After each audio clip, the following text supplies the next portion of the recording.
Hello guys, welcome to साहित्यिक मुसाफिर।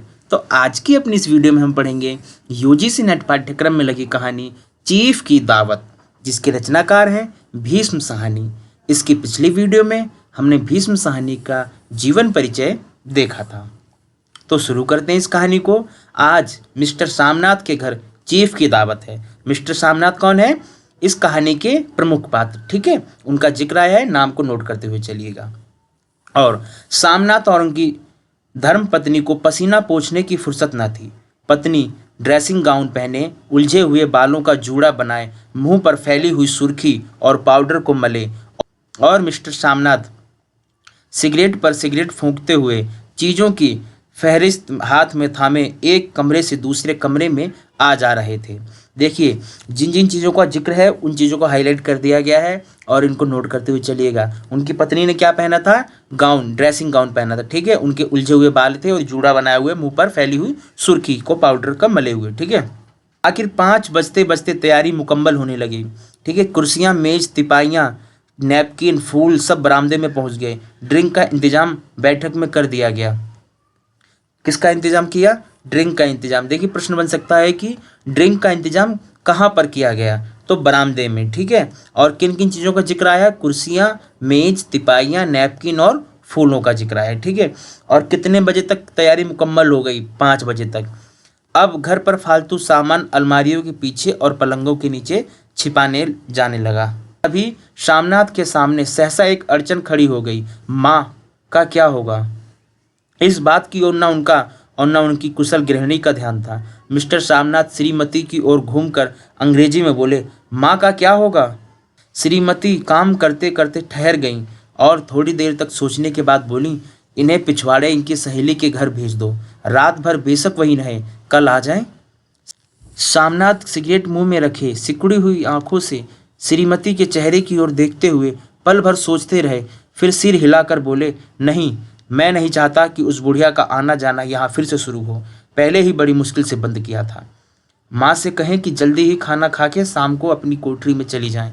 मेहमान कहीं 8 बजे तक आएंगे। इससे पहले ही अपने काम से निपट ले। मेहमान कितने बजे तक आएंगे? 8 बजे तक, ठीक है। और तैयारी कितने बजे तक हो गई? 5 बजे तक। सुझाव ठीक था, दोनों को पसंद आया, मगर फिर सहसा श्रीमती बोल उठी, जो वह सो गई और नींद में खर्राटे लेने लगी तो साथ ही तो बरामदा है जहां लोग खाना खाएंगे। तो इन्हें कह देंगे कि अंदर से दरवाज़ा बंद कर लें, मैं बाहर से ताला लगा दूंगा। या माँ को कह देता हूँ कि अंदर जाकर सोए नहीं, बैठी रहें, और क्या। और जो सो गई तो डिनर का क्या मालूम कब तक चले? 11 बजे तक तो तुम ड्रिंक ही करते रहते हो। सामनाथ कुछ खींच उठे, हाथ झटकते हुए बोले, अच्छी भली यह भाई के पास जा रही थी, तुमने यूं ही खुद को अच्छा बनाने के लिए बीच में टांग अड़ा दी, ठीक है। किसका जिक्र आया है? कि सामनाथ का एक भाई भी था जिसके पास इनकी माँ रहने के लिए जा रही थी, पर इनकी पत्नी ने उन्हें रोक लिया था, ठीक है। और सामनाथ कितने बजे तक ड्रिंक करते थे? 11 बजे तक रात के, ठीक है। वाह, तुम माँ और बेटे की बातों में मैं क्यों बुरी बनूं? तुम जानो और वह जाने। मिस्टर सामनाथ चुप रहे।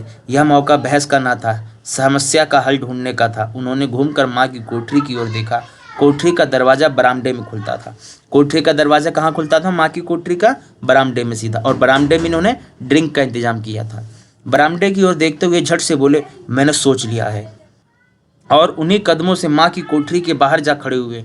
माँ दीवार के साथ एक चौकी पर बैठी दुपट्टे में मुंह सिर लपेटे माला जप रही थी। माँ क्या कर रही थी? चौकी पर बैठी हुई थी, ठीक है। दुपट्टा ओढ़ करके मुंह सिर ढका हुआ था और माला जाप कर रही थी। सुबह से तैयारी होती देखते हुए माँ का भी दिल धड़क रहा था। बेटे के दफ्तर का बड़ा साहब घर पर आ रहा है, सारा काम सुबीती से चल जाए। माँ, आज तुम खाना जल्दी खा लेना, मेहमान लोग 7:30 बजे आ जाएंगे। मेहमान लोग कितने बजे आ जाएंगे? 7:30 बजे, ठीक। पार्टी का इंतजाम कितने बजे से है? 8 बजे से। माँ ने धीरे से मुंह पर से दुपट्टा हटाया और बेटे को देखते हुए कहा, आज मुझे खाना नहीं खाना है बेटा, तुम तो जानते हो मांस मछली बने तो मैं कुछ नहीं खाती, ठीक है। क्या? मांस मछली का जिक्र आया, ठीक है। जैसे भी हो अपने काम से जल्दी निपट लेना। अच्छा बेटा। और माँ, हम लोग पहले बैठक में बैठेंगे, उतनी देर तुम यहाँ बरामदे में बैठे रहना, फिर जब हम यहाँ आ जाएं तो तुम गुसलखाने के रास्ते बैठक में चली जाना। माँ अवाक बेटे का चेहरा देखने लगी, फिर धीरे से बोली, अच्छा बेटा। और माँ आज जल्दी सो नहीं जाना, तुम्हारे खर्राटों की आवाज़ दूर तक जाती है। माँ लज्जित सी आवाज़ में बोली, क्या करूँ बेटा, मेरे बस की बात नहीं है। जब से बीमारी से उठी हूँ नाक से सांस नहीं ले सकती। ठीक है, किससे माँ सांस नहीं ले सकती? नाक से, तो मुंह से सांसें लेती है। सामनाथ ने इंतजाम तो कर दिया, फिर भी उनकी उधेड़-बुन खत्म नहीं हुई। जो चीफ अचानक इधर आ निकला तो 8-10 मेहमान होंगे, देसी अफसर, उनकी स्त्रियां होंगी। कितने मेहमान होंगे? 8 से 10 मेहमान। ठीक है, देसी अफसर होंगे और साथ में उनकी स्त्रियां भी होंगी। कोई भी गुसलखाने की तरफ जा सकता है। क्षोभ और क्रोध में वह झुंझलाने लगे। कुर्सी को उठाकर बरामदे में कोठरी के बाहर रखते हुए बोले, आओ माँ, इस पर जरा बैठो तो। माँ माला संभालती, पल्ला ठीक करती उठी और धीरे से कुर्सी पर आकर बैठ गई। यूँ नहीं माँ, टांगे ऊपर चढ़ाकर नहीं बैठते, यह खाट नहीं है। माँ ने टांगे नीचे उतार ली। और खुदा के वास्ते नंगे पाँव नहीं घूमना, न ही वह खड़ाऊ पहनकर सामने आना। किसी दिन तुम्हारी यह खड़ाऊ उठाकर मैं बाहर फेंक दूंगा। क्या माँ क्या पहनती थी? खड़ाऊ। ठीक है, माँ चुप रही। कपड़े कौन से पहनोगी माँ? जो हैं वही पहनूंगी बेटा, जो कहो पहन लूँ। मिस्टर सामनाथ सिगरेट मुंह में रखे, फिर अधखुली आंखों से माँ की ओर देखने लगे और माँ के कपड़ों की सोचने लगे। सामनाथ हर बात में तरतीब चाहते थे। घर का सब संचालन उनके अपने हाथ में था। खूटियाँ कमरों में कहाँ लगाई जाएं, बिस्तर कहाँ पर बिछे, किस रंग के पर्दे लगाए जाएं, श्रीमती कौन सी साड़ी पहने, मेज किस साइज की हो। सामनाथ को चिंता थी कि अगर चीफ का साक्षात माँ से हो गया तो कहीं लज्जित नहीं होना पड़े। माँ को सिर से पांव तक देखते हुए बोले, तुम सफ़ेद कमीज और सफ़ेद सलवार पहन लो माँ, पहन के आओ तो जरा देखूँ मैं। माँ धीरे से उठी और अपनी कोठरी में कपड़े पहनने चली गई। यह माँ का झमेला ही रहेगा। उन्होंने फिर अंग्रेजी में अपनी स्त्री से कहा, कोई ढंग की बात हो तो भी कोई कहे, अगर कहीं उल्टी सीधी बात हो गई, चीफ को बुरा लगा तो सारा मज़ा जाता रहेगा। माँ सफ़ेद कमीज और सफ़ेद सलवार पहनकर बाहर निकली। छोटा सा कद, सफ़ेद कपड़ों में लिपटा, छोटा सा सूखा हुआ शरीर, धुंधली आंखें, केवल सिर के आधे झड़े हुए बाल पल्ले की ओट में छिप पाए थे। पहले से कुछ ही कम कुरूप नजर आ रही थी। चलो ठीक है, कोई चूड़ियाँ वूड़ियाँ हो तो वह भी पहन लो, कोई हर्ज नहीं। चूड़ियाँ कहाँ से लाऊं बेटा, तुम तो जानते हो सब जेवर तुम्हारी पढ़ाई में बिक गए।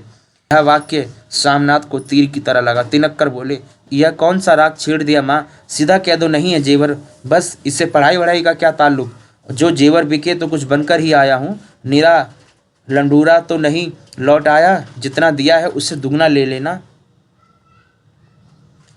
मेरी जीभ जल जाए बेटा, तुमसे जेवर लूंगी।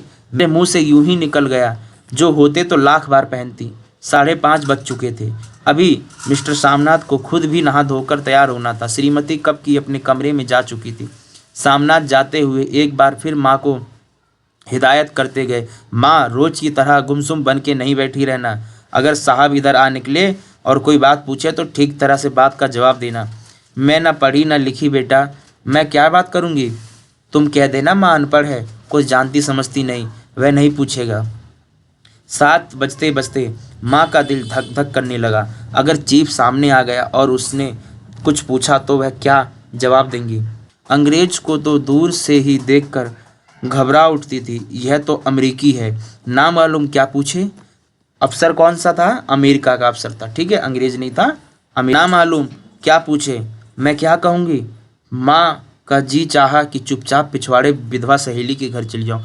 माँ की सहेली कैसी थी? विधवा थी। ठीक है, मगर बेटे के हुक्म को कैसे टाल सकती थी। चुपचाप कुर्सी पर से टांगे लटकाए वहीं बैठी रही। एक कामयाब पार्टी वह है जिसमें ड्रिंक कामयाब से चल जाए। सामनाथ की पार्टी सफलता के शिखर चूमने लगी। वार्तालाप उसी रो में बह रहा था जिस रो में गिलास भरे जा रहे थे। कहीं कोई रुकावट न थी, कोई अड़चन न थी। साहब को विस्की पसंद आई। साहब को क्या पसंद आई? विस्की। साहब कौन से थे? अमेरिकी साहब थे। ठीक है, मैम साहब को पर्दे पसंद आए थे। सोफ़ा कवर का डिजाइन पसंद आया था। कमरे की सजावट पसंद आई थी। इससे बढ़कर क्या चाहिए साहब तो ड्रिंक के दूसरे दौर में ही चुटकुले और कहानियां कहने लगे थे। दफ्तर में जितना रौब रखते थे यहाँ पर उतने ही दोस्त परवर हो रहे थे और उनकी स्त्री काला गाउन पहने। स्त्री ने क्या पहना था? काला गाउन। ठीक है, किसकी? अफसर की। और सामनाथ की स्त्री ने कहानी की शुरुआत में क्या पहना था? Dressing gown. ठीक है, गले में सफ़ेद मोतियों का हार, सेंट और पाउडर की महक से ओत-प्रोत कमरे में बैठी सभी देसी स्त्रियों की आराधना का केंद्र बनी हुई थी। बात बात पर हंसती, बात बात पर सिर हिलाती और सामनाथ की स्त्री से तो ऐसे बात कर रही थी जैसे उनकी पुरानी सहेली हो। और इसी रो में पीते पिलाते 10:30 बज गए। वक्त गुजरते पता ही ना चला। आखिर सब लोग अपने अपने गिलासों में से आखिरी घूंट पीकर खाना खाने के लिए उठे और बैठक से बाहर निकले। आगे सामनाथ रास्ता दिखाते हुए, पीछे चीफ और दूसरे मेहमान। बरामदे में पहुंचते ही सामनाथ सहसा ठिठक गए। जो दृश्य उन्होंने देखा उससे उनकी टांगें लड़खड़ा गई और क्षण भर में सारा नशा हिरण हो गया। बरामदे में ऐन कोठरी के बाहर माँ अपनी कुर्सी पर ज्यों की त्यों बैठी थी, मगर दोनों पांव कुर्सी की सीट पर रखे हुए और सिर दाएं से बाएं और बाएं से दाएं झूल रहा था और मुंह में से लगातार गहरे खर्राटों की आवाज़ें आ रही थी। जब सिर कुछ देर के लिए टेढ़ा होकर एक तरफ को थम जाता तो खर्राटे और भी गहरे हो उठते और फिर जब झटके से नींद टूटती तो सिर फिर दाएं से बाएं झूलने लगता। पल्ला सिर पर से खिसक आया था और माँ के झरे हुए बाल आधे गंजे सिर पर अस्त व्यस्त बिखर रहे थे। देखते ही सामनाथ क्रुद्ध हो उठे। जी चाहा कि माँ को धक्का देकर उठा दे और उन्हें कोठरी में ढकेल दे, मगर ऐसा करना संभव न था। चीफ और बाकी मेहमान पास खड़े थे। माँ को देखते ही देसी अफसरों की कुछ स्त्रियां हंस दी कि इतने में चीफ ने धीरे से कहा, पुअर डियर। माँ खड़ा के उठ बैठी। सामने खड़े इतने लोगों को देखकर ऐसी घबराई कि कुछ कहते न बना। झट से पल्ला सिर पर रखती हुई खड़ी हो गई और जमीन को देखने लगी। उनके पांव लड़खड़ाने लगे और हाथों की उंगलियां थरथर कांपने लगी। माँ, तुम जाके सो जाओ। तुम क्यों इतनी देर तक जाग रही थी? आई हुई नज़रों से सामना चीफ के मुंह की ओर देखने लगे। चीफ के चेहरे पर मुस्कुराहट थी। वह वहीं खड़े खड़े बोले, नमस्ते। माँ ने झिझकते हुए, अपने में सिमटते हुए दोनों हाथ जोड़े, मगर एक हाथ दुपट्टे के अंदर माला को पकड़े हुए था, दूसरा बाहर। ठीक तरह से नमस्ते भी ना कर पाई। सामनाथ इस पर भी खिन्न हो उठे। इतने में चीफ ने अपना दायां हाथ मिलाने के लिए माँ के आगे किया। माँ और भी घबरा उठी। माँ, हाथ मिलाओ। पर हाथ कैसे मिलाती? दाएं हाथ में तो माला थी। घबराहट में माँ ने बायां हाथ ही साहब के दाएं हाथ में रख दिया। दिल ही दिल में जल उठे। देसी अफसरों की स्त्रियां खिलखिलाकर हंस पड़ी। यूं नहीं माँ, तुम तो जानती हो दायां हाथ मिलाया जाता है, दायां हाथ मिलाओ। मगर तब तक चीफ माँ का बायां हाथ ही बार बार हिलाकर कह रहे थे, हाउ डू यू डू। कहो माँ, मैं ठीक हूँ, खैरियत से हूँ। माँ कुछ बड़बड़ाई। माँ कहती है, मैं ठीक हूँ, कहो माँ, हाउ डू यू डू। माँ धीरे से सकुचाते हुए बोली, हाउ डू डू। एक बार फिर कहा उठा। वातावरण हल्का होने लगा। साहब ने स्थिति संभाल ली थी। लोग हंसने चहकने लगे थे। सामनाथ के मन का क्षोभ भी कुछ कुछ कम होने लगा था। साहब अपने हाथ में माँ का हाथ अब भी पकड़े हुए थे और माँ सिकुड़ी जा रही थी। साहब के मुंह से शराब की बू आ रही थी। सामनाथ अंग्रेजी में बोले, मेरी माँ गांव की रहने वाली हैं, उम्र भर गांव में रही हैं, इसलिए आपसे लजाती हैं। साहब इस पर खुश नजर आए। बोले, सच? मुझे गांव के लोग बहुत पसंद हैं। तब तो तुम्हारी माँ गांव के गीत और नाच भी जानती होंगी। चीफ खुशी से सिर हिलाते हुए माँ को टकटकी बांधे देखने लगे। माँ साहब कहते हैं कोई गाना सुनाओ, कोई पुराना गीत, तुम्हें तो कितने ही याद होंगे। माँ धीरे से बोली, मैं क्या गाऊंगी बेटा, मैंने कब गाया है। वाह माँ, मेहमान का कहा भी कोई टालता है। साहब ने इतने रीझ से कहा है, नहीं गाओगी तो साहब बुरा मानेंगे। मैं क्या गाऊं बेटा, मुझे क्या आता है। वाह, कोई बढ़िया टप्पे सुना दो, 2 पत्तर अनारा दे। किसका जिक्र है? टप्पे का। ठीक है, और गीत का नाम क्या है? 2 पत्तर अनारा दे। देसी अफसर और उनकी स्त्रियों ने इस सुझाव पर तालियां पीटी। माँ कभी दीन दृष्टि से बेटे के चेहरे को देखती, कभी पास खड़ी बहू के चेहरे को। इतने में बेटे ने गंभीर आदेश भरे लिहाज से मैं कहा, माँ, इस बात हाँ या ना सवाल ही न उठता था। माँ बैठ गई और क्षीण दुर्बल और क्षीण दुर्बल लरजती आवाज में एक पुराना विवाह का गीत गाने लगी। कौन सा? हरियाणी माए हरियाणी भेड़े, हरिया ते भागी हरिया है। देसी स्त्रियां खिलखिला के हंस पड़ी। 3 पंक्तियां गा के माँ चुप हो गई। कितनी पंक्तियां गाई माँ ने? 3 पंक्तियां। कौन सा गीत था? विवाह गीत। बरामदा तालियों से गूंज उठा। साहब तालियां पीटना बंद ही ना करते थे। सामनाथ की खींच प्रसन्नता और गर्व में बदल उठी। माँ ने पार्टी में नया रंग भर दिया। तालियां थमने पर साहब बोले, पंजाब के गांव की दस्तकारी क्या है? सामनाथ खुशी में झूम रहे थे। बोले, ओ बहुत कुछ साहब, मैं आपको एक सेट उन चीज़ों का भेंट करूंगा। आप उन्हें देखकर खुश होंगे। मगर साहब ने सिर हिलाकर अंग्रेजी में फिर पूछा, नहीं, मैं दुकानों की चीज़ नहीं मांगता। पंजाबियों के घर में क्या बनता है? औरतें खुद क्या बनाती हैं? सामनाथ कुछ सोचते हुए बोले, लड़कियां गुड़िया बनाती हैं और फुलकारियाँ बनाती हैं। फुलकारी क्या है? सामनाथ फुलकारी का मतलब समझाने की असफल चेष्टा करने के बाद माँ को बोले, क्यों माँ, कोई पुरानी फुलकारी घर में है? माँ चुपचाप अंदर गई और पुरानी फुलकारी उठा लाई। साहब बड़ी रुचि से फुलकारी देखने लगी। पुरानी फुलकारी थी। जगह जगह से उसके टागे टूट रहे थे और कपड़ा फटने लगा था। साहब की रुचि को देखकर सामनाथ बोले, यह फटी हुई है साहब, मैं आपको नई बनवा दूंगा। माँ बना देंगी? क्यों माँ, साहब को फुलकारी बहुत पसंद है, इन्हें ऐसी ही फुलकारी बना दोगी ना? माँ चुप रही। फिर डरते डरते धीरे से बोली, अब मेरी नज़र कहाँ है बेटा, बूढ़ी आंखें क्या देखेंगी? मगर माँ का वाक्य बीच में ही तोड़ते हुए सामनाथ साहब को बोले, यह वह जरूर बना देंगी, आप उसे देखकर खुश होंगे। साहब ने सिर हिलाया, धन्यवाद किया और हल्के हल्के झूमते हुए खाने की मेज की ओर बढ़ गए। बाकी मेहमान भी उनके पीछे पीछे हो लिए। जब मेहमान बैठ गए और माँ पर से सबकी आंखें हट गई तो माँ धीरे से कुर्सी पर से उठी और सबसे नज़रें बचाती हुई अपनी कोठरी में चली गई। मगर कोठरी में बैठने की देर थी कि आंखों में छल आंसू बहने लगे। दुपट्टे से बार बार उन्हें पोंछती, पर वह बार बार उमड़ आते, जैसे बरसों का बांध तोड़कर उमड़ आए हों। माँ ने बहुतेरा दिल को समझाया, हाथ जोड़े, भगवान का नाम लिया, बेटे की चिरायु होने की प्रार्थना की, बार बार आंखें बंद की, मगर आंसू बरसात के पानी की तरह जैसे थमने में ही ना आते थे। आधी रात का वक्त होगा। मेहमान खाना खाकर एक एक करके जा चुके थे। माँ दीवार से सटकर बैठी, आंखें फाड़े दीवार को देखे जा रही थी। घर के वातावरण में तनाव ढीला पड़ चुका था। मोहल्ले की निस्तब्धता सामनाथ के घर भी छा चुकी थी। केवल रसोई में प्लेटों के खनखने की आवाज़ आ रही थी। तभी सहसा माँ की कोठरी का दरवाज़ा जोर से खटकने लगा। माँ, दरवाज़ा खोलो। माँ का दिल बैठ गया। हड़बड़ाकर उठ बैठी। क्या मुझसे कोई भूल हो गई? माँ कितनी देर से अपने आप को कोस रही थी कि क्यों उन्हें नींद आ गई, क्यों वह ऊँघने लगी। क्या बेटे ने अभी तक क्षमा नहीं किया? माँ उठी और कांपते हाथों से दरवाज़ा खोल दिया। माँ उठे हुए आगे आए और माँ को आलिंगन में भर लिया। ओ अम्मी, तुमने तो आज रंग ला दिया। साहब तुमसे इतना खुश हुआ कि क्या कहूँ। ओ अम्मी। माँ की छोटी सी काया सिमटकर बेटे के आलिंगन में छिप गई। माँ की आंखों में फिर आंसू आ गए। उन्हें पूछती हुई धीरे से बोली, बेटा तुम मुझे हरिद्वार भेज दो, मैं कब से कह रही हूँ।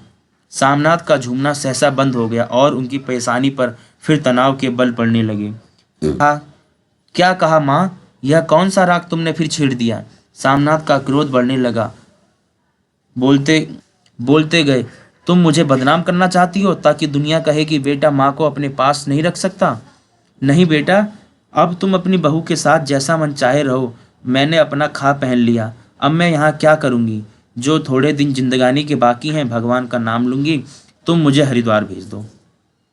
इस कहानी में किसका जिक्र आया? हरिद्वार का भी जिक्र आया। ठीक है, तुम चली जाओगी तो फुलकारी कौन बनाएगा?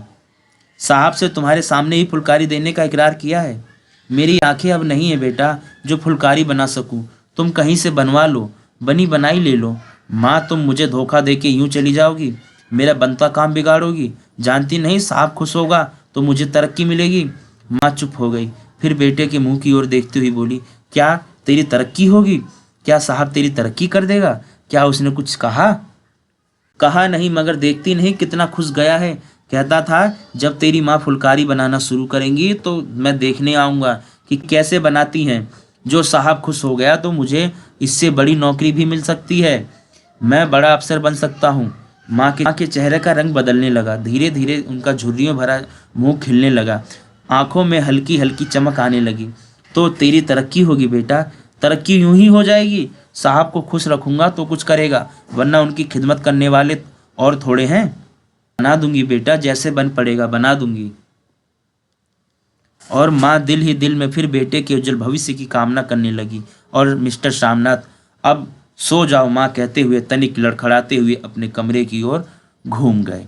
ठीक है, ये थी चीफ की दावत कहानी भीष्म साहनी जी की। ये कहानी यहीं समाप्त होती है। मिलते हैं अपनी अगली वीडियो में, तब तक के लिए जय हिंद जय भारत।